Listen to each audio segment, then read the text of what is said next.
Hola, soy la Basmati de nuevo con vosotros, esta vez para hablaros un poco de Ulises, más bien de la Ilíada y la Odisea.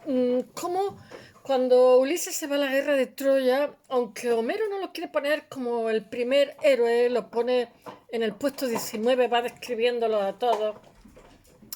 Sin embargo, él es aguerrido, pero sobre todo es muy pillo. Es una persona de grandísima astucia y lo va a demostrar. Y además de eso es fortachón. Pero es él más que una persona, como decía, de los dioses griegos, más que una persona violenta, es una persona táctica. Sabe defenderse, obviamente, y sabe atacar también, pero sus cartas no son esas, como se puede ver.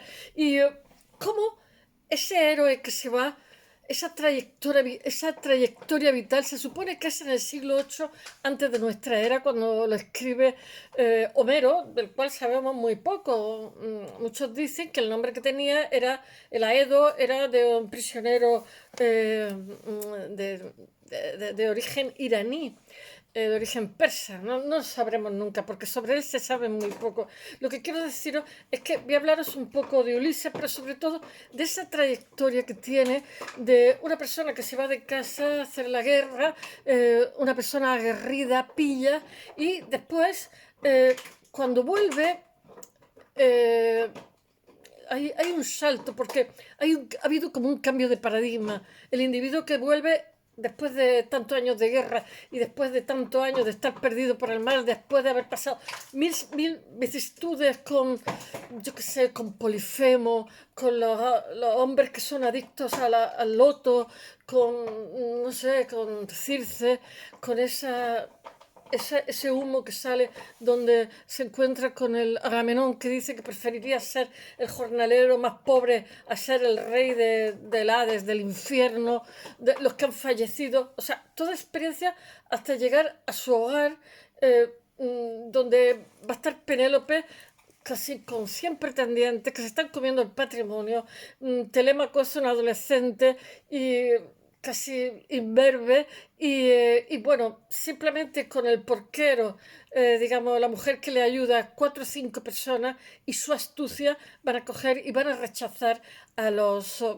Ya sabéis que cuando él llega a casa, Penélope le dice que lave a esta, a la señora que la había criado de pequeño, a su tata, que lo lave. Entonces ella reconoce, primero el perro lo reconoce y después la señora que lo lava le ve las cicatrices en las piernas y lo reconoce también. Entonces él le tapa la boca porque no quiere esperar, está viendo el ambiente que hay en su casa, porque claro, los pretendientes lo que pretenden es, digamos, legitimar el saqueo. Uno de ellos quedarse con todo el patrimonio a través del matrimonio con Penélope. Penélope hace, deshace, etcétera. Bueno, y como 4 o 5 personas con astucia e inteligencia van a conseguir rechazar, matar y quitar a toda esa, no sé, toda esa playa de parásitos que estaban allí, que no querían nada bueno, y cómo las cosas vuelven a su origen, por decirlo de alguna forma. Además, la diosa los devuelve,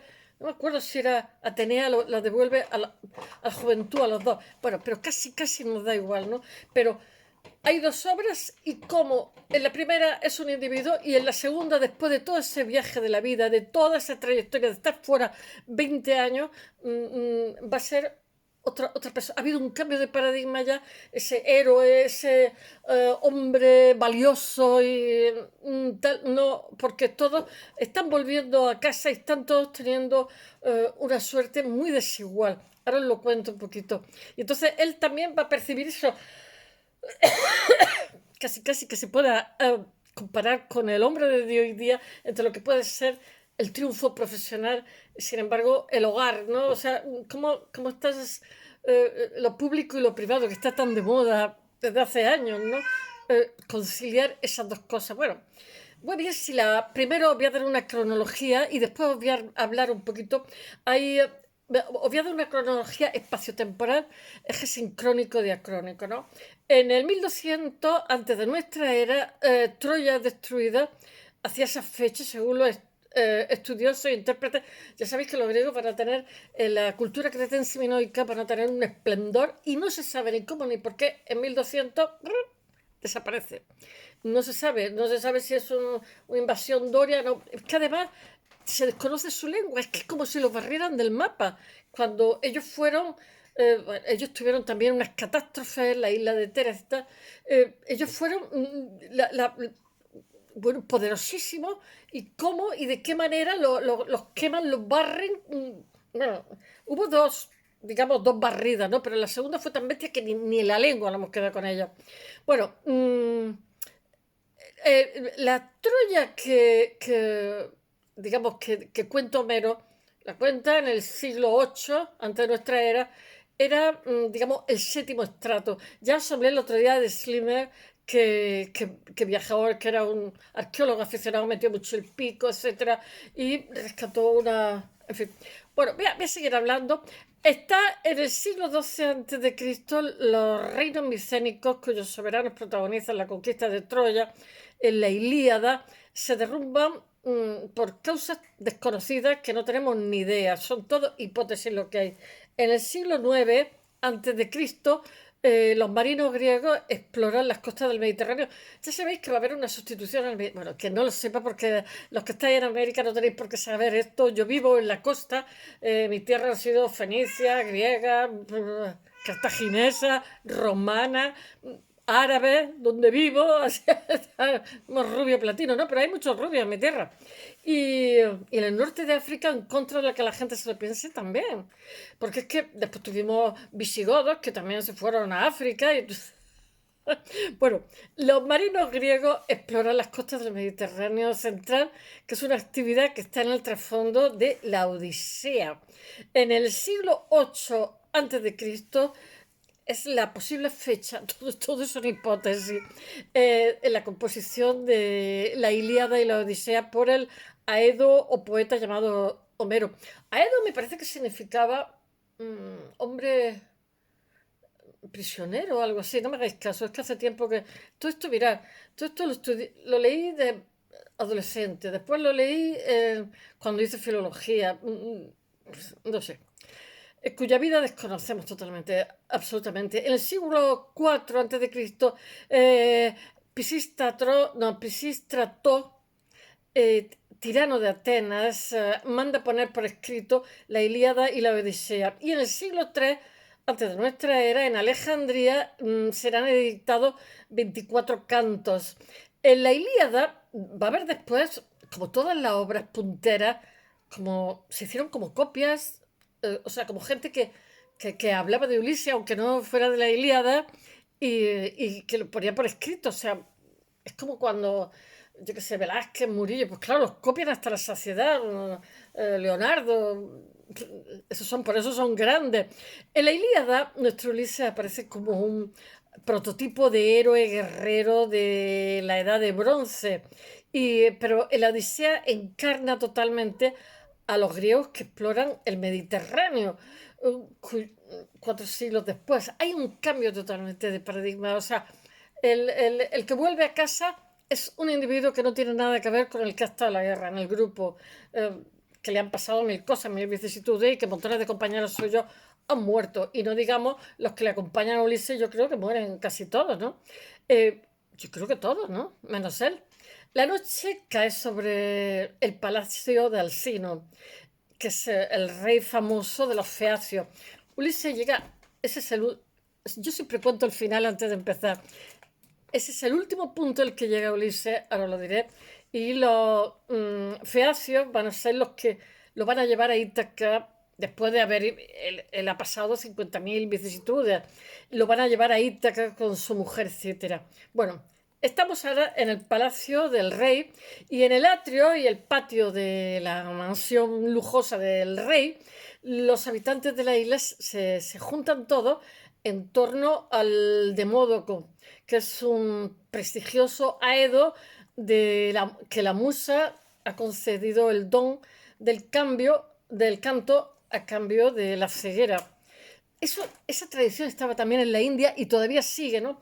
Los niños cieguitos te recitan el Mahabharata y tú le das una moneda. Eso es muy antiguo. Aquí estaba también los poemas de ciego. Bueno, Este rey hospitalario le había mandado llamar para homenajear mediante un banquete suntuoso a un marino que había llegado a sus costas.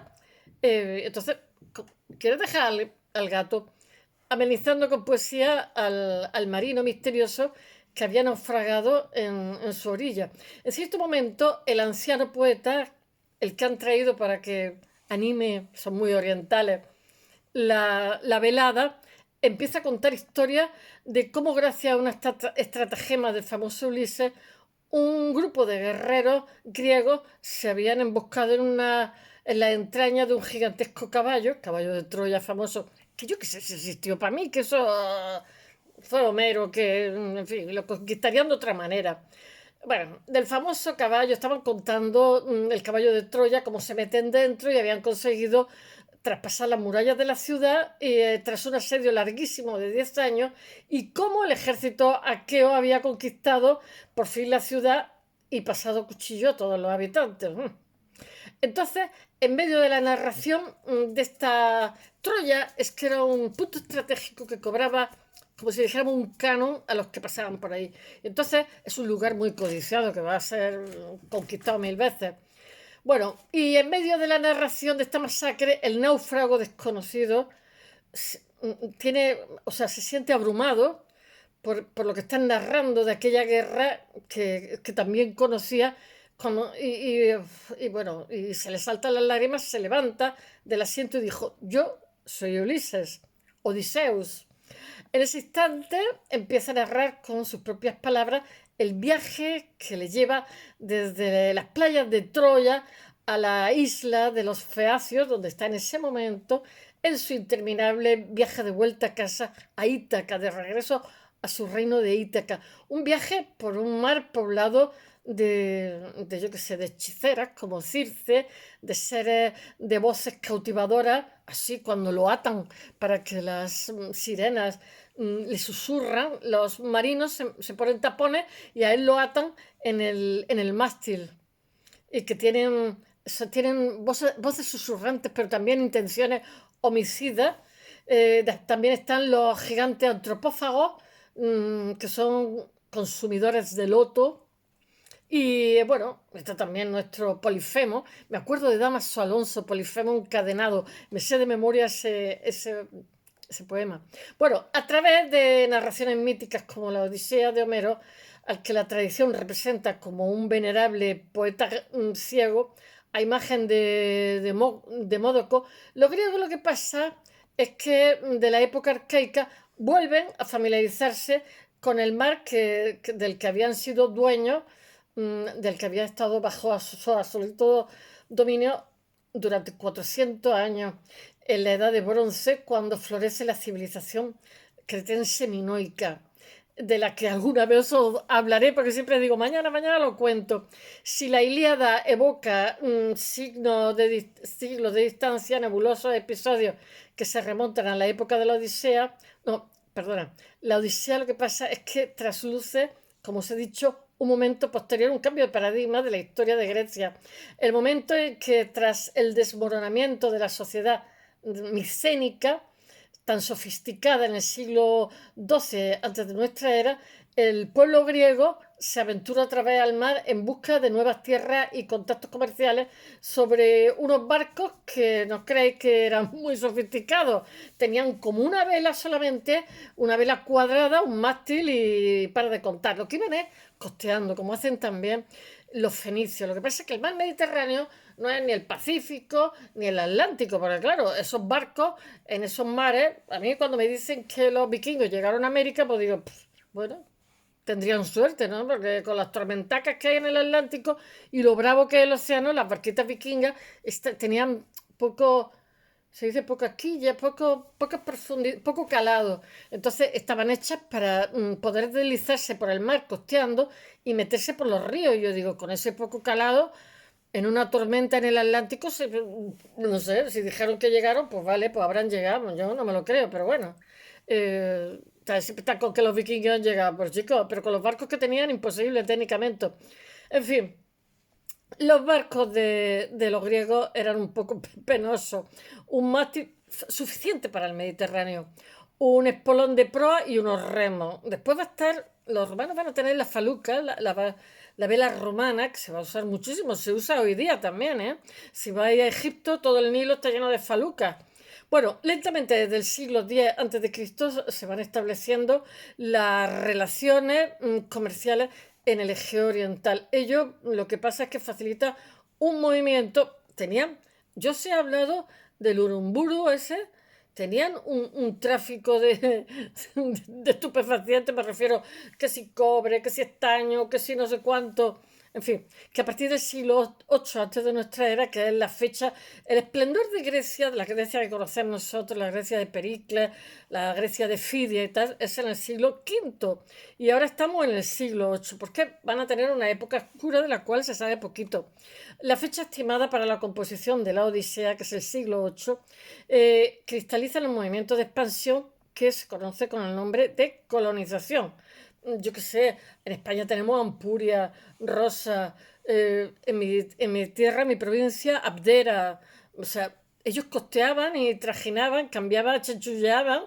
Bueno, sobre todo trueque. En este escenario de exploración y reencuentro con el mar, donde Ulises se convierte en modelo de cómo actuar en el universo plagado de peligro y misterio durante un periplo en el que él mismo viajará desde su condición de viejo guerrero mmm, épico a héroe de un mundo nuevo que ya nada tiene que ver con ese Ulises que se ha ido a la guerra. Y de hecho todos tienen una suerte muy desigual, como os he dicho.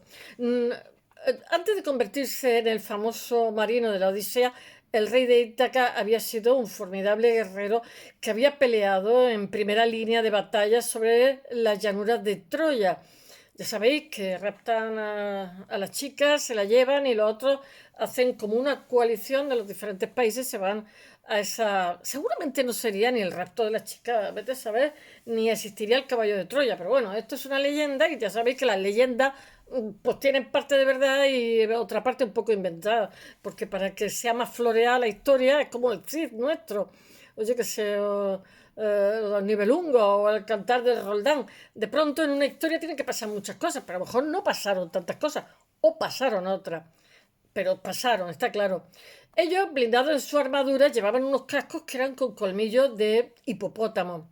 De bronce, sobre sus magníficos carros de guerra, la marea de hombres que Príamo, el viejo rey de Troya, contemplaba desde los muros de la ciudad, constituían una visión tan terrorífica como grandiosa. En esa escena, que es el canto tercero de la Ilíada, eh, es conocida como teicoscopia, que es la visión desde la muralla, o Homero cuenta que Príamo, siempre que digo Príamo, me van a decir Tisbe, ¿no? Príamo, Tisbe. Príamo llama a Helena, la antigua reina de Esparta, por la cual hemos tenido el lío, cuya huida con el príncipe troyano Paris monta toda esta guerra, para que explique quiénes son los que están ahí, los que más destacan de todo ese grupo de gente, de todo ese mar de guerreros aqueos que asedian su ciudad. Príamo fija la mirada en una distinguida figura que recorre unas filas de guerreros como si fueran un carnero de tupidos vellones, o sea, el pelo rizado, que se pasea entre un enorme rebaño de blanco ovejas. Y le dice, ese de ahí es Ulises, Odiseus, dice Helena, que se crió en Ítaca y es experto en todo tipo de trucos sutiles y sutiles argucias. Hay que tener cuidado con él. Acto seguido, Atenor, el sabio consejero de Príamo, cuenta que en una ocasión de una embajada de Ulises a Troya, cuando éste tomó la palabra, permaneció quieto con sus... Tengo que leerlo. Permaneció quieto con sus ojos fijos en el suelo y cuando comenzó a hablar, emitió desde su pecho su tremenda voz y sus palabras semejantes al granizo de una ventisca de invierno. ¡Qué poético! Ya sería menos, ¿no? Qué voz tenía, elocuente, ¿no? Mientras que el rey y sus consejeros destacan en ese... Estaban como en un balcón mirando lo que se les venía encima, ese temible adversario, su dominio, de la escena, tanto en el campo de batalla como a la hora de expresar su criterio. Las cualidades que definen a los grandes héroes de Homero son la excelencia en el combate y en el consejo. Hombre, Homero es su mirada atraviesa, es como la de Velázquez. La visión de Helena incide en un aspecto que convierte a Ulises en un héroe distinto, el héroe de Polítrodopos, que es de múltiples tretas, de múltiples inventos, de muchos senderos, término que alude a su astucia y a su curiosidad y a sus muchos recursos que tiene el hombre a la hora de afrontar soluciones de desenlace incierto. En la Ilíada lo que pasa es que Ulises siempre aparece mmm, involucrado en acciones, yo creo que es un táctico que requiere habilidades más allá del choque bravo y violento y musculoso de los guerreros, ¿no? Con el enemigo. Yo qué sé, Ulises es más el que lleva misiones de espionaje diplomáticas, es valiente.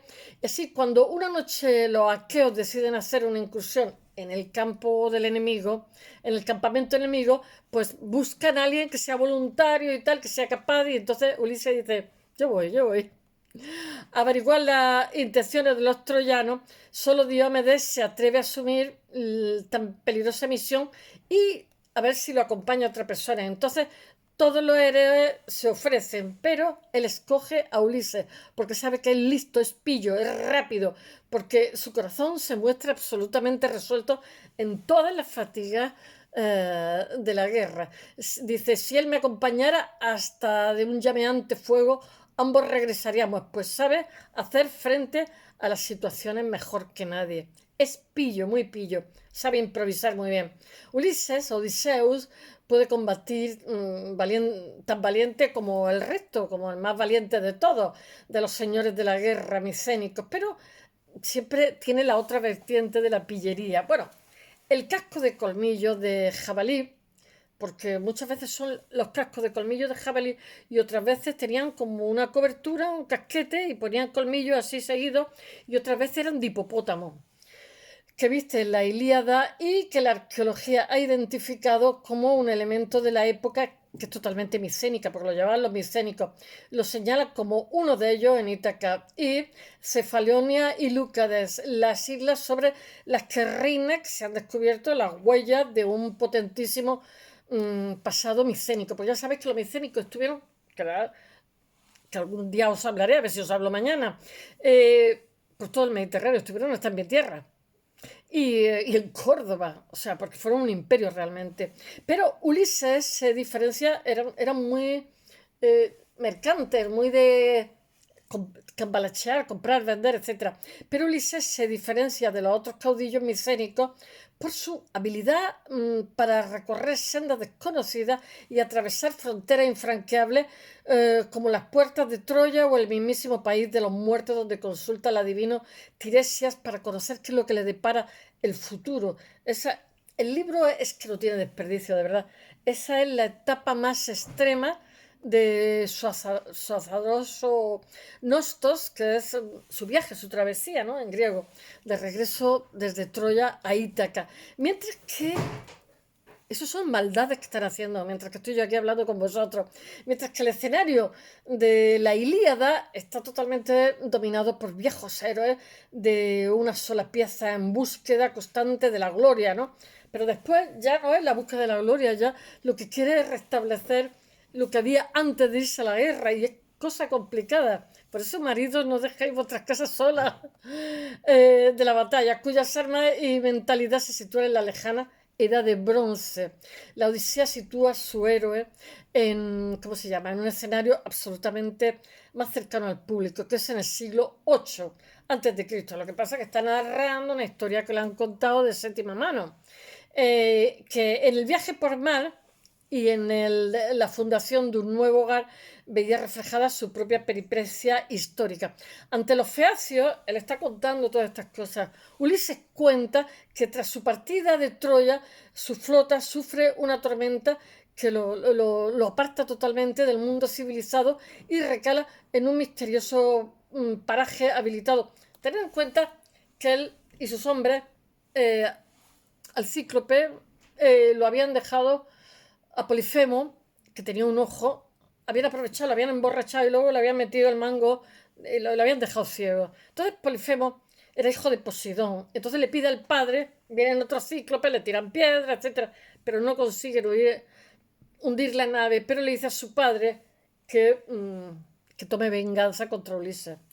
Bueno, entonces él llega a un paraje que está lleno de lotófagos, que son gente que come mucho loto porque los coloca. Hombre adicto al loto, que era una embriagadora sustancia que amenaza a sus compañeros con hacerle olvidar su misión de regreso.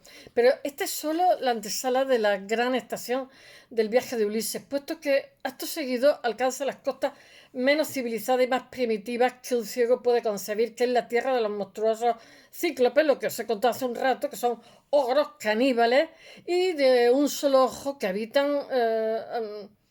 en una naturaleza como muy exuberante.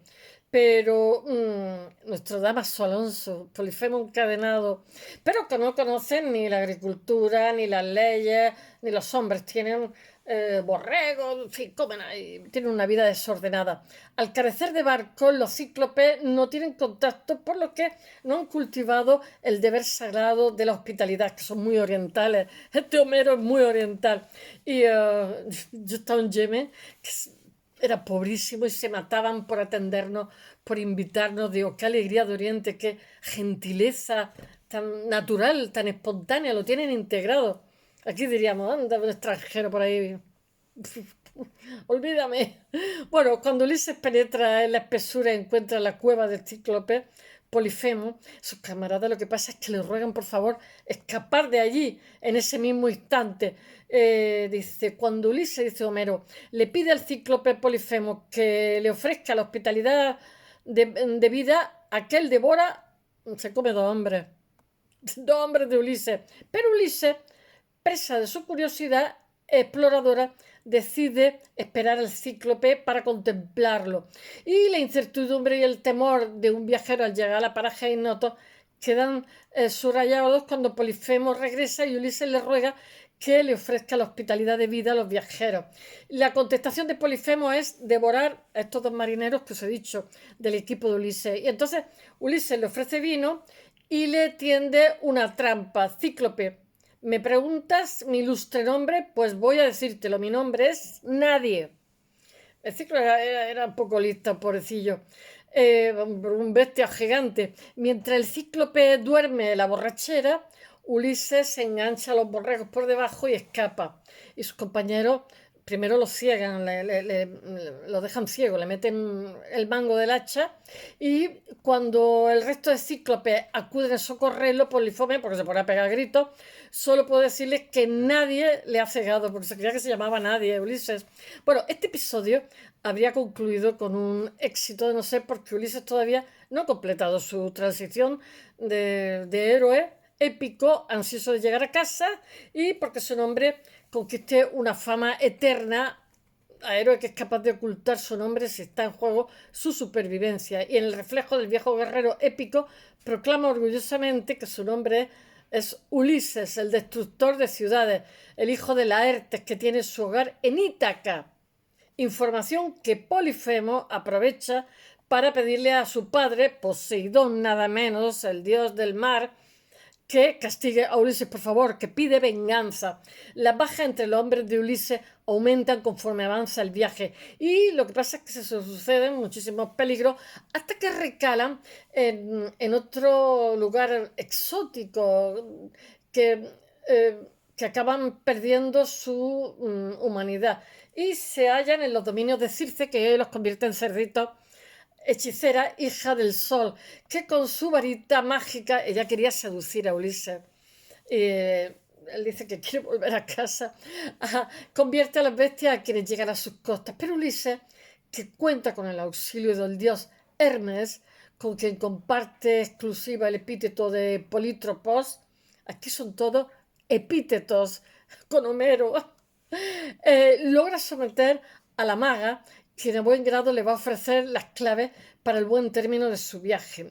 Y le dice que la ruta al país de los muertos es paso inexcusable para su regreso a casa y le brinda una serie de consejos cruciales para enfrentarse a las voces cautivadoras de las engañosas sirenas, que tape los tapones con tapones a los marineros los oídos y a él lo ate a un palo. Con su canto hechizante, las sirenas, aves con rostro de mujer, atraen a los marinos hasta sus costas, donde naufragan y son devoradas por ellas, que son tremendas.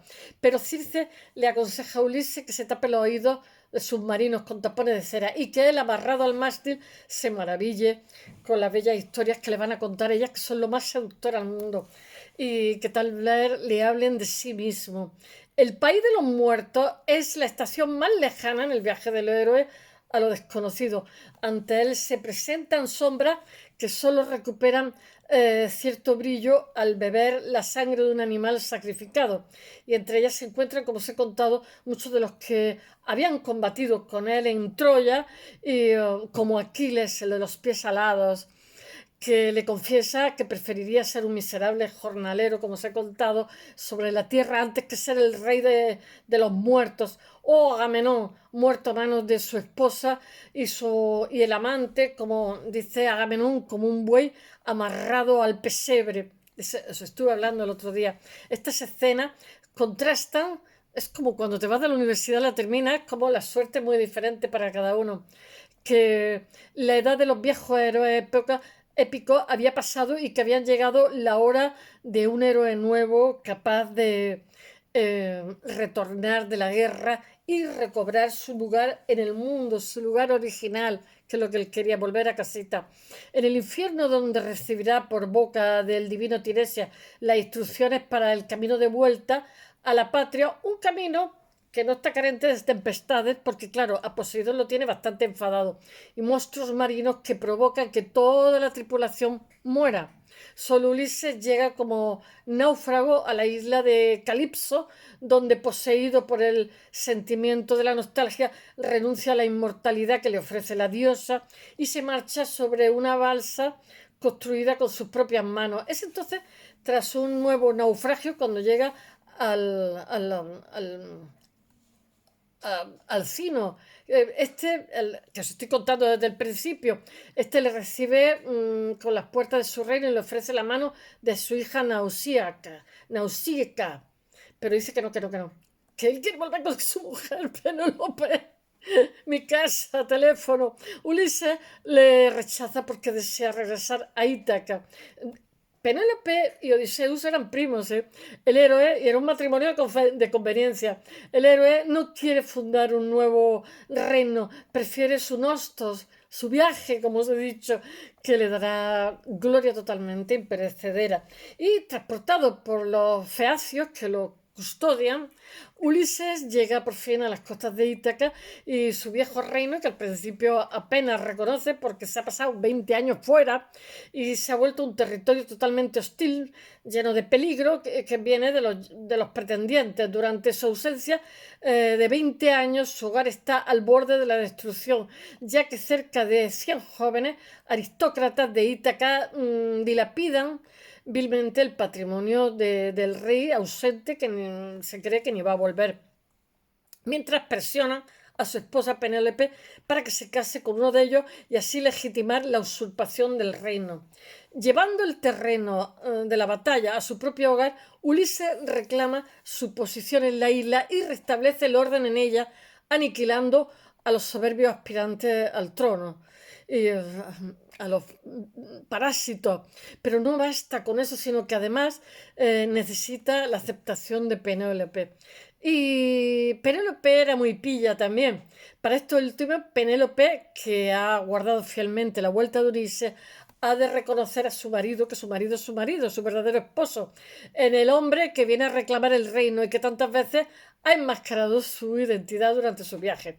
Aunque la diosa Atenea les ha devuelto la juventud a los dos, ¡qué alegría!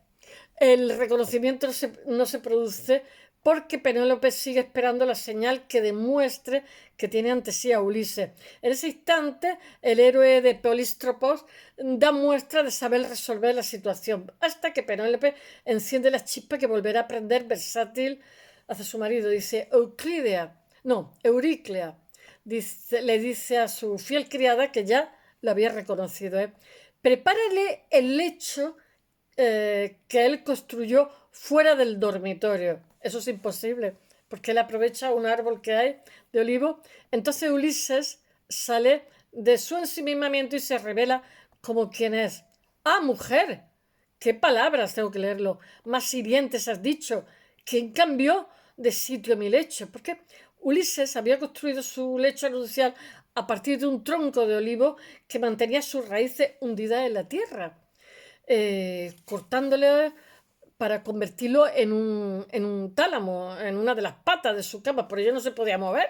Y si ella le dice, oye, saca el lecho para este hombre, dice, pero ¿cómo si no se puede mover? Lo he construido yo y está unido a la tierra.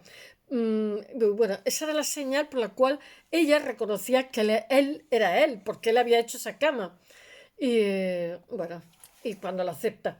Gracias a Ulises, lo que pasa es que los griegos de la época posterior, digamos los griegos de esta segunda época, eh, sabrán moverse, de la época arcaica, en un mundo ya más cambiante que lo que le ha precedido.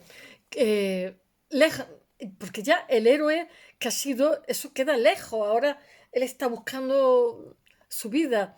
Porque el héroe defendía a pie firme su concepto del honor, guerrero, etcétera, etcétera, ¿no? Y frente a la actitud estática de este, Ulises representa el viaje de la vida con sus oportunidades, sus riesgos y la capacidad de adaptación a un mundo que está siempre en movimiento. Por eso no ha perdido actualidad. Los clásicos son clásicos, como decía Italo Calvino, porque cada generación sabe extraer algo de algún mensaje en fin, y este es un clásico. El término nostos, que significa regreso, en plural nostoi, se refiere a los viajes de regreso a la patria de los héroes aqueos tras el final de la guerra de Troya. Esta historia legendaria, lo que pasa es que alude a la Odisea como relatos ya conocidos por el público. Lo que pasa es que da lugar a poemas épicos que hoy se han perdido. No estoy.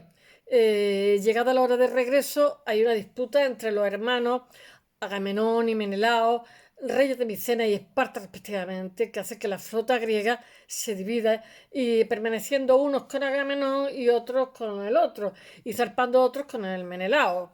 Bueno, cada héroe lo que pasa es que vive su aventura de regreso de forma diferente, con desenlaces muy distintos, muy variados, mientras que Menelao vuelve felizmente a Esparta, Agamenón es asesinado por su primo y su mujer, que están juntos. Diomedes y Domeneo son víctimas también de la conspiración de los amantes de sus esposas y tienen que huir a tierra itálica donde se establecen, igual que, claro, se pasaban 10 años haciendo la guerra. Filoctetes, que las mujeres no sabían ni siquiera si iba a volver o no. Igual le pasa a Filoctetes que haya refugio en el sur de Italia. Precisamente, esta es la zona en la que en el 770 antes de nuestra era, los griegos comienzan su expansión en las tierras vírgenes del lejano oeste, lo que coincide con la época en que toman forma los relatos del regreso, cuando el cíclope Polifemo regresa a su cueva y ven ella a unos extraños, automáticamente les pregunta, forasteros, ¿sois comerciantes o piratas que exponen su vida y causan daño a otra gente? Es que había muchísimos piratas, porque los micénicos habían acabado con los piratas, pero claro, cuando cae esa cultura, pues vuelve a haber piratas, porque hay muchísimo tráfico, el Mediterráneo, el mar del Medio que dicen los alemanes, tenían muchísimo tráfico de comercio. Y la Odisea lo que pasa es que sirve a los griegos de inicio de la época arcaica para establecer la relación entre el mundo conocido y hasta entonces y un mundo nuevo que se abría,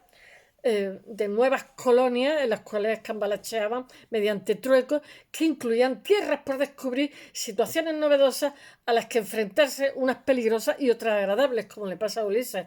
Una vez en el mar, con unos tripulantes resueltos a proteger sus mercancías que llevaban y ávidos por obtener otras. ¿Dónde queda la distinción entre el pirata y el comerciante? Pues la verdad es que la línea es bastante invisible. Cuando Telémaco, el hijo de Ulises, sale en busca de su padre, la diosa Atenea se presenta ante él bajo la apariencia de Mentes, rey de un pueblo pirata, y afirma que lleva hierro con la intención de negociar, pero no descarta otro tipo de acciones.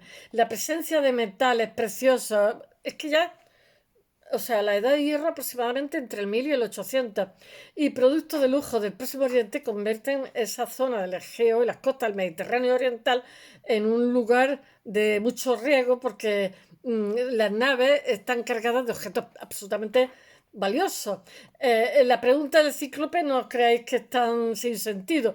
De hecho, Eumeo, el fiel porquero de Ulises, que lo reconoce, era un príncipe raptado en su niñez por comerciantes fenicios, como le pasa a la madre de Da Vinci, que también la raptan muy chiquitita. Tras el colapso, y luego la vende, de la sociedad micénica a finales del siglo XII, antes de nuestra era, la mayor parte de la población de Grecia vivía en pequeños poblados formados por una docena de familias. El Basileus, Basilio, en castellano es el título que es el rey más común que reciben los héroes de Homero, y actúa como líder, como jefe de esta nueva sociedad mutante, rural, cuyo eje era el oikos, que era la hacienda. Si el Basileus no mantenía su liderazgo, corría el riesgo de ser reemplazado, como se plantea en la Odisea, con Ulises ausente y su padre, el viejo Laerte, retirado en el campo. Los jóvenes pretendientes, lo que pasa es que querían hacerse con el poder, las cosas como son, y sin que el hijo de Ulises, Telémaco, sea capaz de afrontarlos porque era un adolescente. Al centenar de nobles que violan las leyes de la hospitalidad, devorando los bienes que Ulises les va a hacer frente hasta eliminarlos totalmente con ayuda de 4 o 5 personas nada más. Penélope era la viuda y veía, su hijo Telemaco era un joven imberbe, y después está el porquero, el que lleva los cerditos, que es Eumeo. Hay también un pastor de bueyes, que es Filetio, y después está su padre, el rey Laertes, que era una. Después está también la anciana criada que lo reconoce, que es Euriclea, y un aedo que era Femio, y un mendigo que era el propio Ulises. Por eso le dijo Lava al mendigo: el campo de batalla no es la llanura de Troya, sino el oikos, la hacienda. Y los combatientes no son prestigiosos señores de la guerra, sino los humildes moradores de aquel. Bueno, espero que os haya gustado y hasta mañana. Bye.